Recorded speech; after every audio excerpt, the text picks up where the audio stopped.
I must say, I kind of, when the digital revolution came around, I kind of sort of was a bit slow on getting on the back of that. But I remember when the Apple Macs first came along, and I was very young then, and people say, "Oh, what's this horrible thing?" And it's going to be devastating and destroy the world of marketing. And I did say to one typesetters, "You should invest in these because this is the future." And he was the only one who did. He was the only one who survived a year later, because by a year later from the Apple Mac, all the typesetters gone out of business. And so it had a negative, but for us, it was an amazing tool. I think we're going to see with AI a more dramatic change in the industry from the point of view of how it become a very powerful tool. There's already reported that Jasper, which is a copywriting one, will probably wipe out 4 out of 5 copywriters for social media. You can debate whether that's a good or bad thing. But there's without doubt we're going to see it coming into our lives. It's going to come for good and for bad. And I think today it's a very interesting conversation to have actually with Tania about possibly the ethics and the future and the wisdom of it all, and really where she's coming from and how we can help her in many ways. So I really want to sort of ask Tania to introduce herself first of all. Take the floor. Hi. Well, first of all, thank you all so much for turning up. I'm completely overwhelmed. Yeah, just this opportunity. So thank you. So I have only in the last 3 years, bit over 3 years now, been working in the nonprofit sector. Before that, I was working mainly in marketing related roles, ending up the kind of the end 10 years in the tech industry, because I've always liked innovation and fast growth and building teams, rather than being a kind of very good implementational marketer.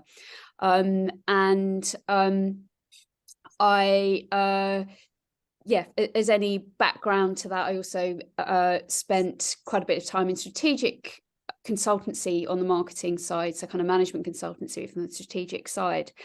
And I felt very much in my last role that there was a real gap between all the academic research on AI, and both in terms of the technology and the potential, but also in terms of the ethical challenges, and then the public understanding of that. And I could see that that was a real issue, both for businesses in terms of being at real risk for being, sold a load of snake oil, and having a load of problems implementing solutions that end up not really to be solutions, but also doing some damage along the way, and not.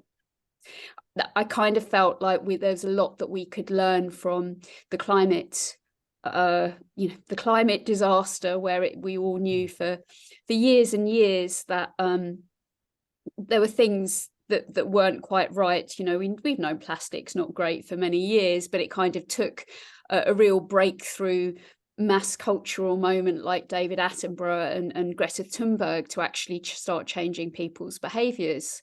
And I felt that was what was lacking, and thought maybe that bringing a bit of marketing, thinking about, audiences, targeting, segmentation, messaging, really thinking about narratives, that was something that could help to get more public understanding of AI. And the fundamental, the fundamental rationale behind all of that is, I just feel that in order for the world to be a better place, we just need everyone to be involved in what that better place might look like. I think one thing we should emphasize here that we're not just talking about the world of marketing here at all. We're talking about the broader world. And I think what was interesting in the conference yesterday was they talked about biometrics and how they're using, obviously, in image scanning people's faces, but how they were using it in Chinese schools to see the reaction of children to work and trying to see how they were struggling or not. But within all of this was something similar to you, which is this kind of, here's the positive side, here is the concern. Now, in the press recently, we've seen a lot more of the negative side of this. So I'd be quite interested just for you to explore a little bit both the positive and negative. The press would love to hear, the question the press would ask you is, what is the gloom and doom scenario? There's also the very positive stuff. And very much behind what you're trying to set up here is really that two sides, isn't it, to get the balance? What I would say is that the utopian camp have kind of slightly hijacked the existential doom camp, because they've realized that actually getting people to buy into quite how scary this technology, how scarily good this technology is, can actually be a really good marketing ploy. So there's a crossover between those that are selling the utopia and those that are selling the very, you know, existential threat. In the kind of the concern about AI camp that used to be the doom camp, that's been overshadowed now by like the we're all going to die camp, is more people concerned about algorithmic bias, concerned about misinformation, disinformation, you know, automating decisions that maybe shouldn't be automated, you know, losing jobs without having good plans for how they're going to be replaced, that kind of thing, the more practical side. And we feel that that's the place where we you know, really would like to get people to, because once people are more understand a bit more about how technology works, how it's applied, where it's used, what the, you know, power systems are, they can not only have their say in answering those questions, you know, when should technology be used, how should it be used, how does it impact me, how does it impact my community, but also say what would be really good use cases for this technology, how do we want technology to work, what, you know, what do we think this that it could be good for. And the disability scenario is a good example of that, because without people, you know, without having lived experience of being disabled and having access to, you know, technology or people that can build technology, we can't join up, you know, we can't work out what's a good, you know, what's a good use case. And so there are many use cases of AI for people, you know, disabled people, as an example, that aren't being built because there's no investment, there's no interest, there's no visibility, because they don't know how to say, hey, you know what, that would be a really good use case of a machine learning algorithm or whatever, because they just don't have that kind of, just don't have that representation in the tech workforce. So sorry, that was a very long answer. I will try and can I ask you another question here now? Obviously, we've seen even the Prime Minister admitting that we need to have some kinds of regulations. We've had Elon Musk come out saying we should all stop everything until he catches up. Oh, sorry, until everyone else has got some regulations. And there is obviously this growing, as you say, you know, we have this apocalyptic group at the end. We've got the utopian group. We're now seeing more and more myths coming out now as well, because people are making stuff up. Obviously, in the middle, there is this idea about regulation, but in a way, there's also the aspect of that we need awareness, don't we? And this is obviously what comes out of your brief, this thing of needing to educate and make people aware of the realities of it, which is often being steered away by too much bad reporting. Yeah, and I think actually when we first launched, our kind of strapline was very, or our mission was very much to raise awareness. We went with to raise awareness of the risks and rewards of artificial intelligence.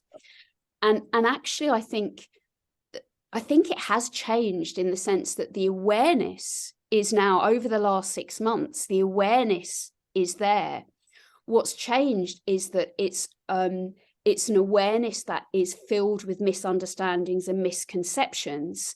And so it's now become more about, you know, kind of deep, you know, unpicking hype, unpicking narratives, deprogramming than about this. So I think the awareness is there. It's more a question of how can we get informed awareness so that people are able to exercise critical thinking, and you know, able to, if they're, you know, in an organization, to, you know, to be able to see through the marketing hype that they might get, and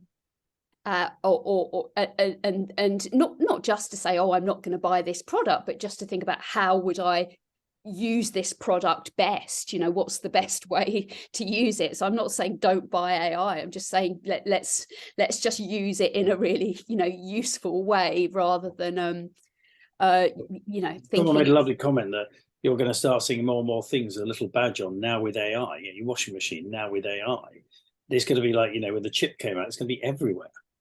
Such as obsession. So the positioning of where you know, where you want to be seen, how do you want yourself to be seen? The moment you've got the marketplace full of people who are obviously promoting it very heavily, you've got those people who want to regulate it, and there are those, and no doubt we'll have an AI 20 different foundation associations all creeping out of nowhere in no time at all. We'll have lots of badges on the wall as well, you know, so, you know, saying I'm a responsible AI user. But where do you want to see the organization really positioned in all that? Because it's chaos at the moment. I mean, it's a bit of a noisy mess out there. And, you know, what do you want to be seen has? Yeah, it's taken us a while to, and we haven't yet done this as a public, so this is part of the brief. We haven't yet been able to communicate publicly where we want to be positioned. And I think it is a very unique place, which is that we are here to facilitate this kind of mid-ground conversation between all stakeholders in AI, but especially, we're most interested in those who are currently underrepresented in decision making. So that's our kind of social purpose, is to think, AI is not going to work, it is going to leave people behind, and we don't want people to be left behind. So those that find it hard to have a voice for whatever reason, we particularly want to enable their voice.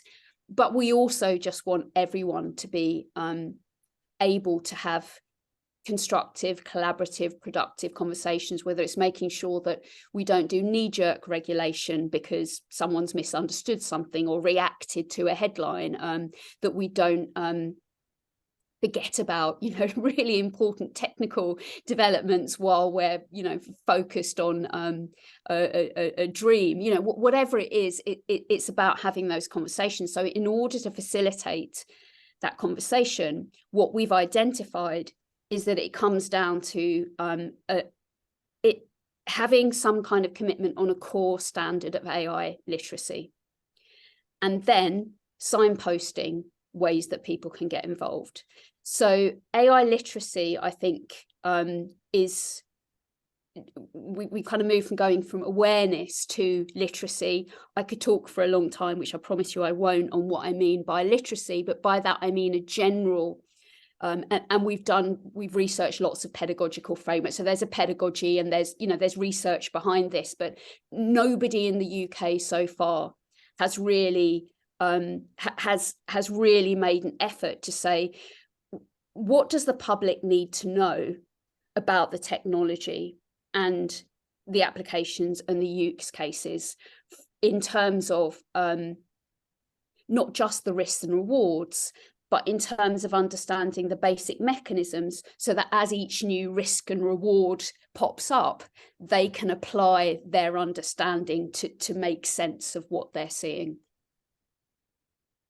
So would you say it's almost kind of democratizing the whole thing? Yes, it's regardless of any background or anything, it is equal for everybody, in almost doing that from the beginning rather than where it become later on, maybe just for some.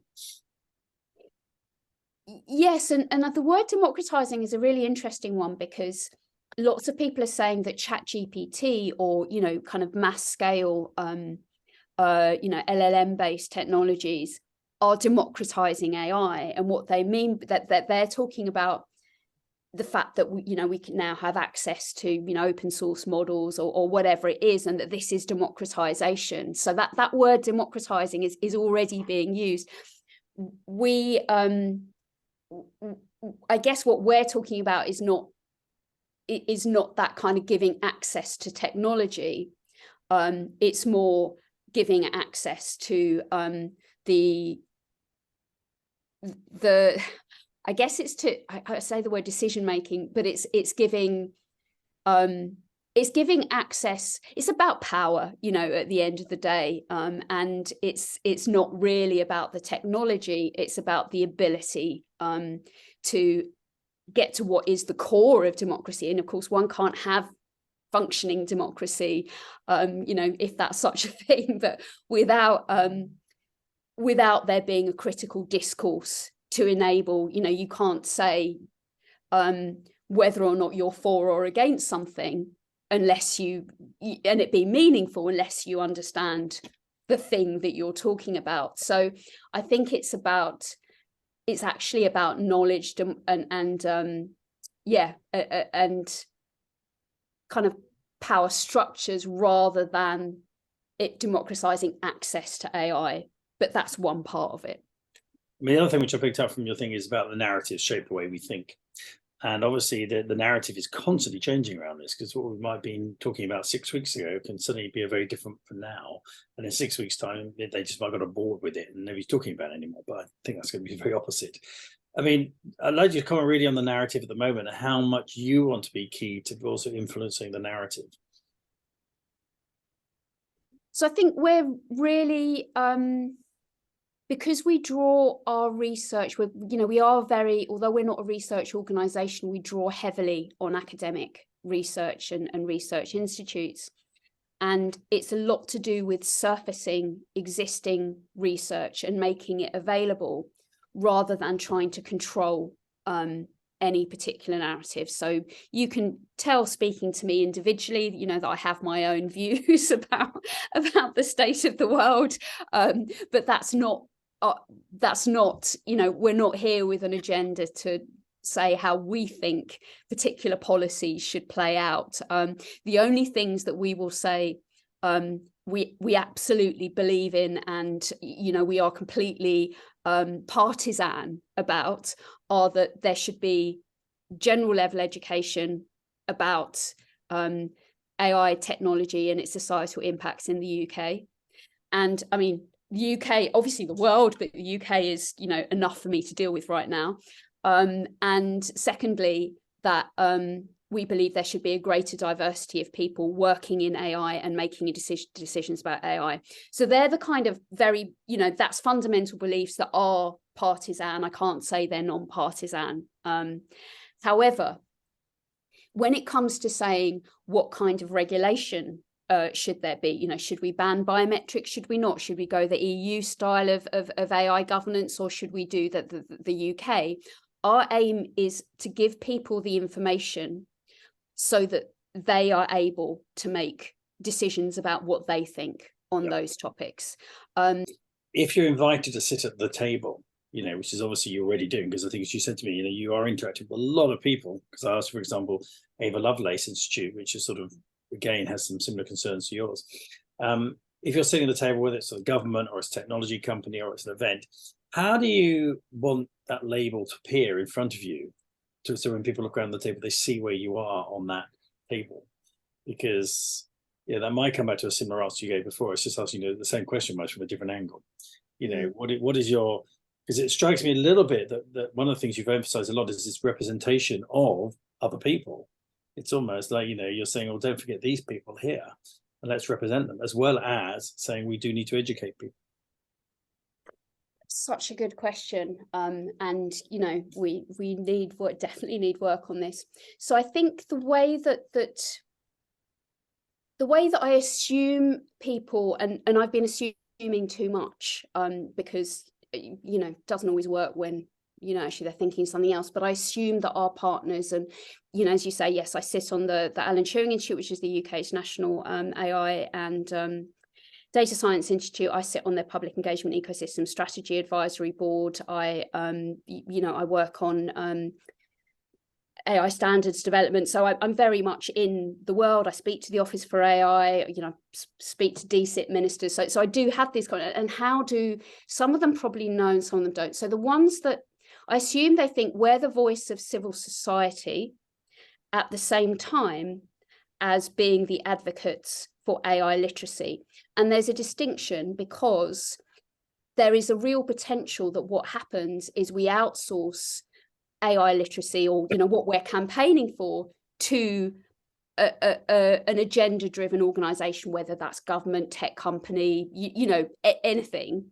And as soon as you do that, it's going to be delivered from a particular perspective. So AI is a robot, a white male robot, or which I see in tech companies do AI education, and the pictures they show are of like white male robots, which is not what I would like to be communicating. So I think it's the combination of being the experts on public opinions of AI, AI literacy, what is it we need people to know about AI, but from a civil society perspective. You mentioned in your brief, really, core funding is one of your challenges. You have more money, you be able to do more things. At the moment, although you've got a lot of volunteers around you, there's that little sense of, the one-man band bit, that you're struggling to do so many things. And I have no doubt at the moment you're inundated with media inquiries, because, everyone's ringing up anybody who knows anything about AI, So I'm going to throw it open to the floor, if that works for you guys.